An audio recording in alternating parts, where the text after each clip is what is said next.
नशा करना ही है तो मेहनत का कीजिए जनाब, बीमारी भी सक्सेस वाली आएगी। तो एनर्जी बूस्टर आपका अपना channel quiz of the day with हेजे में आपका स्वागत है।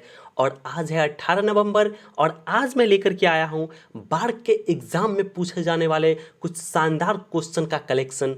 और इस वीडियो में आपको टोटल 40 क्वेश्चन मिलेंगे और टोटल क्वेश्चन एक एक क्वेश्चन काफ़ी इंपॉर्टेंट और काफ़ी सेलेक्टेड क्वेश्चन है।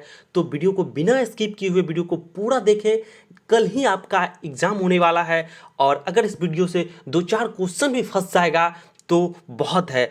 तो एक एक एक क्वेश्चन को ध्यान से देखें, बिना स्किप किए हुए वीडियो एक भी बिल्कुल भी स्किप ना करें, क्योंकि अगर एक न मार्क्स भी अगर यहाँ से आप गेन कर लेते हैं आज के वीडियो से तो कल आपका एग्ज़ाम होने वाला है। और एक मार्क्स भी आपको इस वीडियो से हेल्प हो जाता है तो वो बहुत बड़ी बात होती है। तो चलते हैं पहले क्वेश्चन की तरफ। हमारा पहला क्वेश्चन है, the order of reaction is determined by. Order of reaction determine किया जाता है कैसे? ऑप्शन ए टेम्परेचर से, reaction mechanism and relative reactant concentration से, या मॉलिक्यूलरिटी या pressures.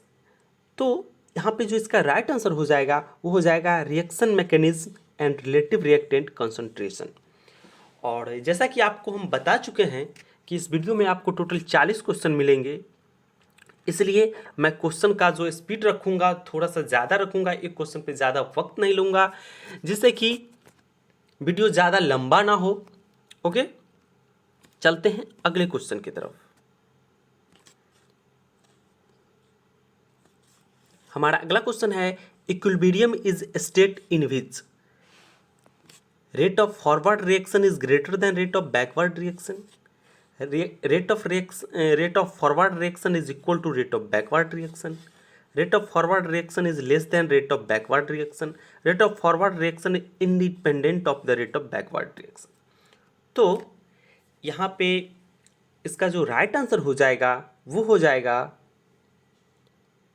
Rate of forward reaction is equal to rate of backward reaction. तो यहाँ पे बी इसका राइट आंसर है। ठीक है, चलते हैं अगले क्वेश्चन की तरफ। हमारा अगला क्वेश्चन है, according to the Langmuir adsorption model the rate of adsorption of a gas molecule onto the solid surface is. एक बार इसका ऑप्शन आप लोग देख लीजिए, proportional to the square of the partial pressure of the gases, proportional to the partial pressure of the gases, inversely proportional to the square of the partial pressure of the gases, inversely proportional to the partial pressure of the gases। तो एक बार आप लोग इसका right answer जरा सोच लीजिए। तो इसका जो राइट आंसर हो जाएगा वो हो जाएगा ऑप्शन बी। ठीक है, कि proportional to the partial pressure of the gases. Okay, चलते हैं अगले क्वेश्चन की तरफ। हमारा अगला क्वेश्चन है, the value of dispersion coefficient for plug flow is. The value of dispersion coefficient for plug flow, plug flow के लिए डिस्पर्सन कॉफिशिएंट का वैल्यू कितना होता है? Option A 1, option B 0, option C infinitive, option D 2। तो इसका जो right answer हो जाएगा वो हो जाएगा 0। इसका राइट आंसर यहाँ पे क्या हो जाएगा? 0। चलते हैं अगले क्वेश्चन की तरफ। हमारा अगला क्वेश्चन है, which of the following statement is true.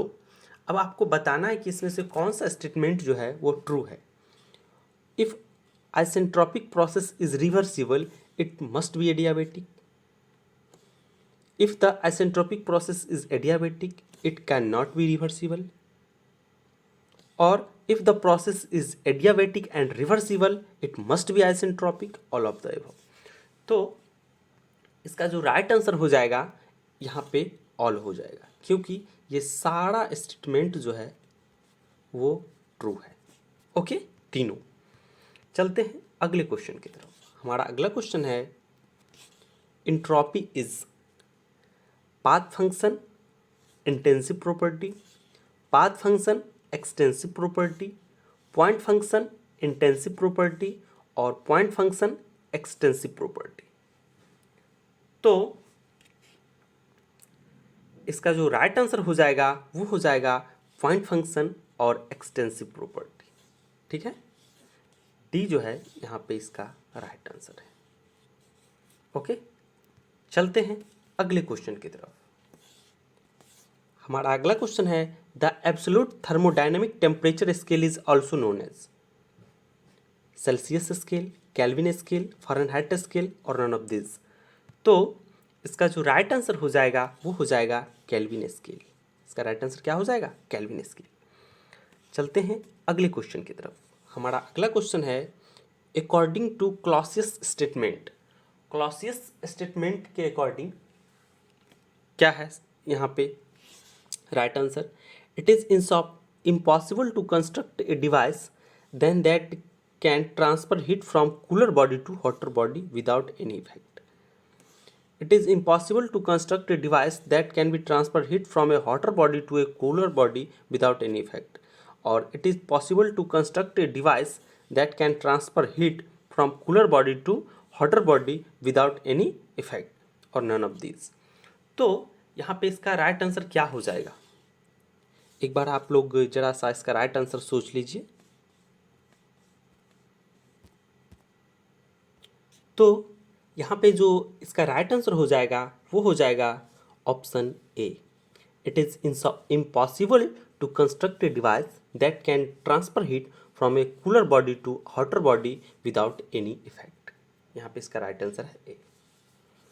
Okay, चलते हैं अगले क्वेश्चन की तरफ। हमारा अगला क्वेश्चन है how can be the angle of नीप कैलकुलेटेड। तो आपको बताना है कि एंगल ऑफ नीप का इसमें फॉर्मूला कौन सा है। तो इसका आंसर जानने से पहले थोड़ा सा हम लोग अगले स्लाइड पे चलते हैं, फिर आप लोग इसका आंसर खुद ब खुद लगा लेंगे।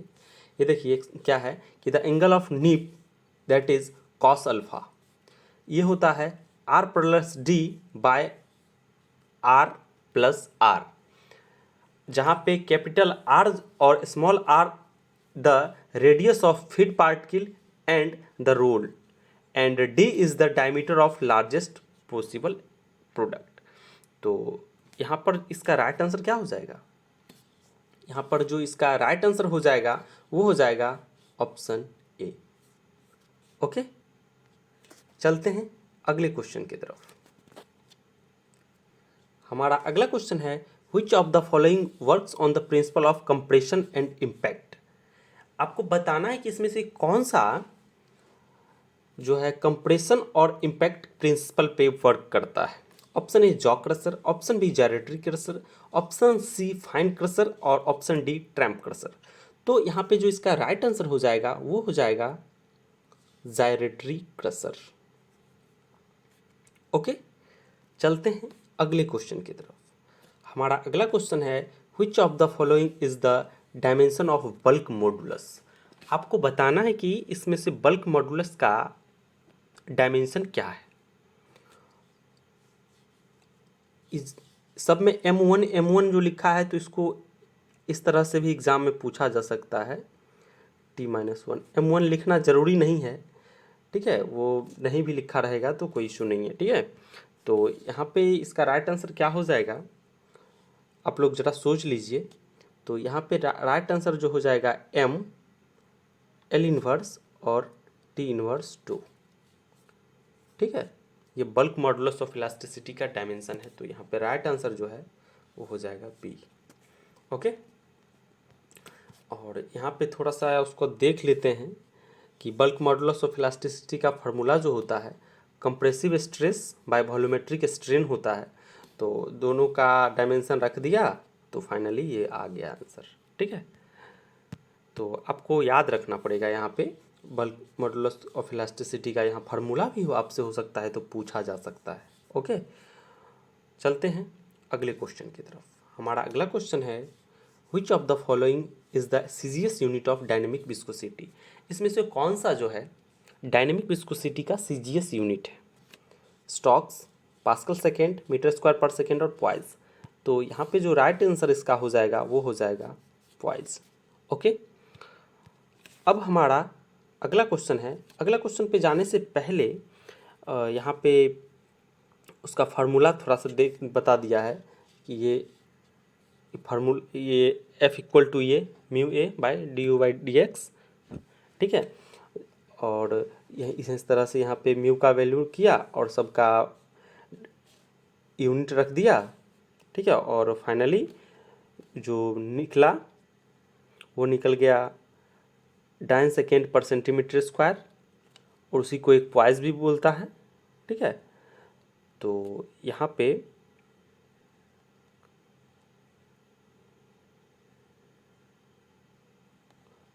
अच्छा 1 मिनट।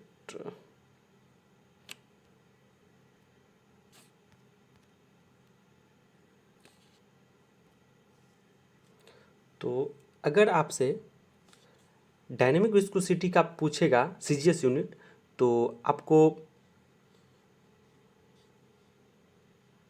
पॉइज, इसका आंसर जो है पॉइज लगाना है, ठीक है। और वही अगर काइनेमेटिक विस्कोसिटी का सीजीएस यूनिट पूछेगा तो वो स्टोक्स, ओके। तो यहाँ पे दोनों का दिया हुआ है। चलते हैं अगले क्वेश्चन की तरफ। हमारा अगला क्वेश्चन है the value of the bulk modulus of an ideal fluid is. Ideal fluid के लिए बल्क मॉडुलस ऑफ इलास्टिसिटी क्या होता है? 0, unity, infinity, less than that of the real fluid. तो यहाँ पर जो इसका राइट आंसर हो जाएगा वो हो जाएगा इन्फिनिटी, ओके।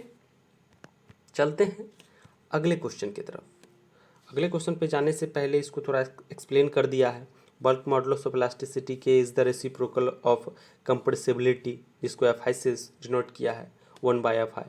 और आइडियल फ्लूइड के लिए जो है incompressible fluid, ideal fluid are incompressible fluid, इसका मतलब ये कंप्रेसिबिलिटी जो है वो 0, तो 1/0 आप लोग जानते हैं इन्फिनिटी, ओके। तो यहाँ पे जो इसका राइट आंसर है वो है इन्फिनिटी, ठीक है। चलते हैं अगले क्वेश्चन की तरफ। अगला क्वेश्चन है diffusion coefficient in molecular diffusion is estimated by. Diffusion coefficient जो है मॉलिक्यूलर डिफ्यूजन में किसके द्वारा निकाला गया? डाल्टन्स लॉ के द्वारा, डिफ्यूजन लॉ, फिक्स लॉ और नन ऑफ दिस। तो यहाँ पे जो इसका राइट आंसर हो जाएगा वो हो जाएगा फिक्स लॉ, ओके। चलते हैं अगले क्वेश्चन की तरफ। अगले क्वेश्चन है हमारा the removal of soluble material from solid is known as. Option A elution, decoction, option C extraction और option D none of this. तो यहाँ पे जो इसका राइट आंसर हो जाएगा वो हो जाएगा इल्यूशन, ठीक है। चलते हैं अगले क्वेश्चन की तरफ। हमारा अगला क्वेश्चन है if the equilibrium vapour pressure is lower than the pure liquid vapour pressure then moisture content is. क्या हो जाएगा यहाँ पे इसका राइट आंसर? ध्यान देना है, यहाँ इक्विलिब्रियम वेपर प्रेशर जो है कह रहा है लोअर देन, ध्यान देना है, lower than the pure liquid vapour pressure then moisture content is. Option A bound moisture, unbound moisture, equilibrium moisture, none of this. तो इसका जो राइट आंसर हो जाएगा वो हो जाएगा बॉन्ड मॉइस्चर, ओके। चलते हैं अगले क्वेश्चन की तरफ। अगला क्वेश्चन है हमारा solvent extraction is basically known as. Solvent extraction को बेसिकली क्या बोलते हैं? Gas liquid extraction, liquid liquid extraction, या लिक्विड सॉलिड एक्सट्रैक्शन, या नन ऑफ द एबव। तो इसका जो राइट आंसर है वो है लिक्विड लिक्विड एक्सट्रैक्शन, ठीक है। चलते हैं अगले क्वेश्चन की तरफ। अगला क्वेश्चन है the term entrainer is used in. और ये क्वेश्चन मैं करवा चुका हूँ, इसका आंसर आप लोग बताइए। Multi component distillation, reactive distillation, azeotropic distillation, या नन ऑफ दिस। तो इसका जो राइट आंसर हो जाएगा वो हो जाएगा एजोट्रोपिक डिस्टिलेशन। इसका राइट आंसर क्या हो जाएगा? Azeotropic distillation, okay. अब हमारा अगला क्वेश्चन है Fourier's law of heat conduction is best represented by. अब आपको बताना है कि Fourier's law of heat conduction का इसमें एक्सप्रेशन कौन सा है। ऑप्शन ए का रहा है Q इक्वल टू, इस तरह से लिखा हुआ है -KA और dt/dx, इस फॉर्म में लिखा हुआ है सब। और ये इसी तरह से KA dt/dx और इसमें माइनस के ए और के D T by D x. तो इसका जो राइट आंसर हो जाएगा ऑप्शन ए, माइनस के ए क्यू इक्वल टू माइनस के A D T by D x. ठीक है, और एग्ज़ाम में ये अगर माइनस, जैसे कि इसमें माइनस नहीं है तो एक गलती नहीं करना है, बी नहीं लगा के आ जाना है। ठीक है, इसका आंसर जो है ए है। ठीक है, चलते हैं अगले क्वेश्चन की तरफ। अगला क्वेश्चन है, for steady state and a constant value of thermal conductivity the temperature distribution associated with radial convection through a cylinder is option A linear, option B parabolic, option C logarithmic, option D exponential. तो इसका जो right answer हो जाएगा वो हो जाएगा logarithmic. हमारा अगला क्वेश्चन है, the value of critical radius in case of cylindrical hollow object is. अब क्रिटिकल रेडियस बताना है सिलिंड्रिकल होलो ऑब्जेक्ट के लिए, 2k by H, 2h by K by H और h बाई के। तो इसका जो राइट आंसर है वो है ऑप्शन सी, के बाई एच। ठीक है, चलते हैं अगले क्वेश्चन की तरफ। हमारा अगला क्वेश्चन है, the temperature distribution profile for a solid cylinder is option A parabolic, option B linear, option C ellipse, option D hyperbolic. तो इसका जो राइट आंसर हो जाएगा क्या हो जाएगा, आप एक बार जरा सा सोच लीजिए। तो इसका जो राइट आंसर हो जाएगा वो हो जाएगा पैराबोलिक। ओके, चलते हैं अगले क्वेश्चन की तरफ। हमारा अगला क्वेश्चन है, what is the approximate density of polystyrene in gram per centimetre cube.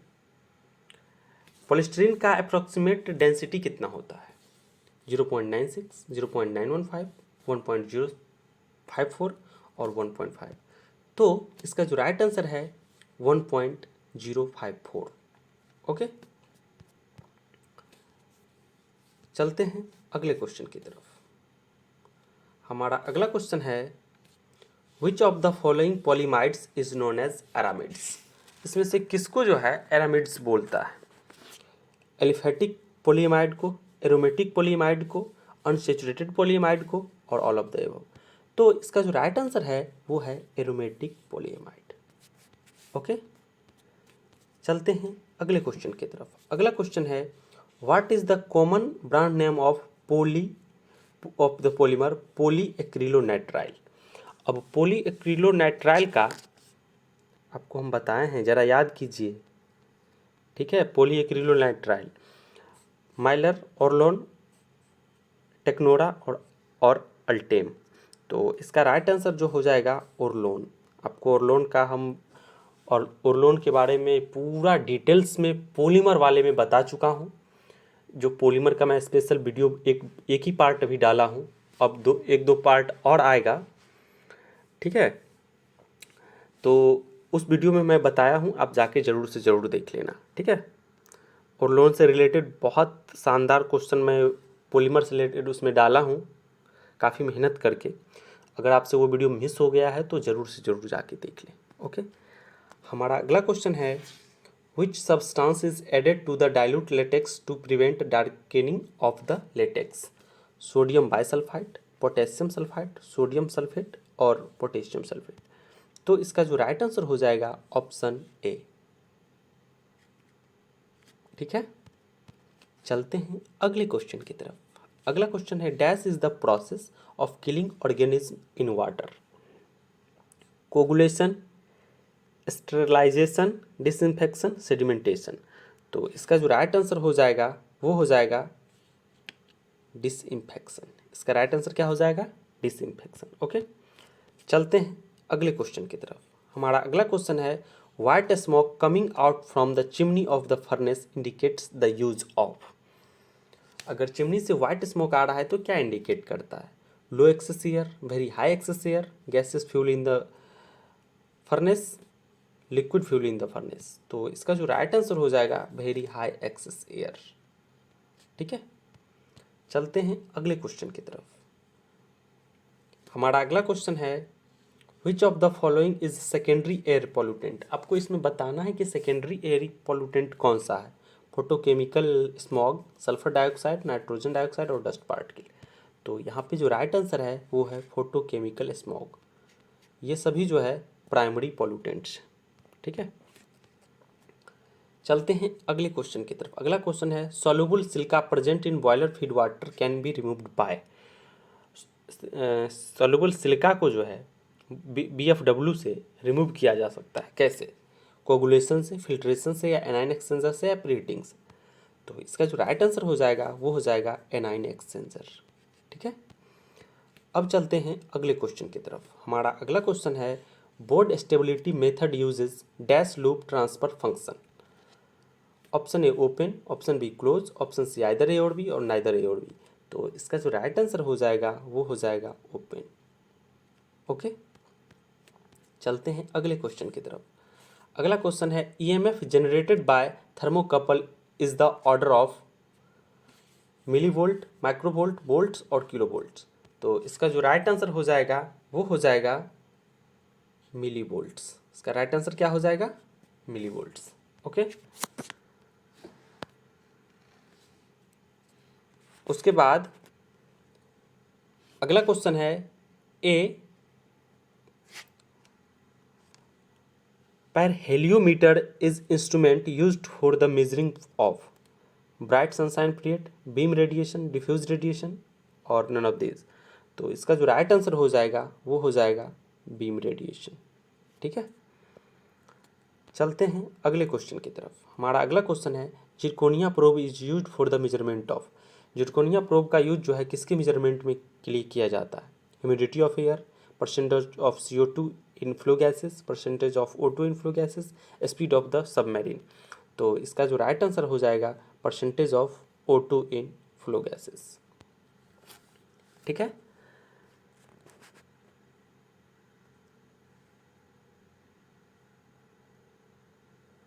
तो चलते हैं अगले क्वेश्चन पे। हमारा अगला क्वेश्चन है which is the must suitable instrument for measuring pressure below 3 micron. अगर 3 माइक्रोन से कम का प्रेशर होगा तो किससे मेज़र करेगा? मैक्लोइड गैस से, अल्फेट्रॉन से, आयोनाइजेशन गैस से, या बर्डन गैस से। तो इसका जो राइट आंसर है वो है आयोनाइजेशन गैस से। ओके, चलते हैं अगले क्वेश्चन की तरफ। हमारा अगला क्वेश्चन है the first underground nuclear test was conducted by India at Jaisalmer, Pokhran, Kalpakkam, Naroda. तो इसका जो राइट आंसर हो जाएगा वो हो जाएगा पोखरण। ओके, चलते हैं अगले क्वेश्चन की तरफ। हमारा अगला क्वेश्चन है the main ore of uranium is. Uranium का मेन ओर जो है क्या है? Pitchblende, monazite sand, cassiterite और चेल्कोपाइराइट। तो मेन ओर जो है वो है पिच ब्लेड। ओके, चलते हैं अगले क्वेश्चन की तरफ। हमारा अगला क्वेश्चन है unit of radioactivity is barn, fermi, angstrom, curie. तो इसका जो राइट आंसर है वो है क्यूरी। चलते हैं अगले क्वेश्चन की तरफ। हमारा अगला क्वेश्चन है H2 is better coolant than CO2 due to its relatively lower density, higher specific heat, non reactivity of uranium, lower neutron capture cross section. तो इसका जो राइट आंसर हो जाएगा हायर स्पेसिफिक हीट। ठीक है, चलते हैं अगले क्वेश्चन की तरफ। हमारा अगला क्वेश्चन है corrosion resistance of steel is increased by the addition of phosphorus and tungsten, nickel and chromium, lead and vanadium, molybdenum and tungsten। तो यहाँ पे जो इसका राइट आंसर है वो है निकेल एंड क्रोमियम। ओके, चलते हैं अगले क्वेश्चन की तरफ। और आज का हमारा अंतिम क्वेश्चन, जैसा कि हम स्टार्टिंग में ही आपको बता दिए थे कि इस वीडियो में हम टोटल 40 क्वेश्चन लेके आए हैं। Chromel is an alloy of chromium and molybdenum, nickel and chromium, molybdenum and nickel, chromium and aluminium. तो इसका जो राइट आंसर है वो है निकेल एंड एल्यूमिनियम। ओके, तो आपको अगर हमारा चैनल हेल्पफुल लगता है तो आप अपने दोस्तों को ज़रूर से ज़रूर सब्सक्राइब कर शेयर भी कर दें और आप खुद भी सब्सक्राइब कर दीजिए। और बेल आइकन ज़रूर प्रेस कर लीजिए, क्योंकि हम आपके आने वाले एग्ज़ाम से रिलेटेड कुछ ना कुछ नया लाते रहेंगे हमेशा। तो और आपके लिए काफ़ी हेल्पफुल होते रहेगा। तो ज़्यादा से ज़्यादा आप लोग सपोर्ट कीजिए, लाइक और शेयर करके, सब्सक्राइब करके, जिससे कि मैं आप लोगों के लिए और भी बेहतरीन कंटेंट आपके लिए लाता रहूं। ओके, धन्यवाद।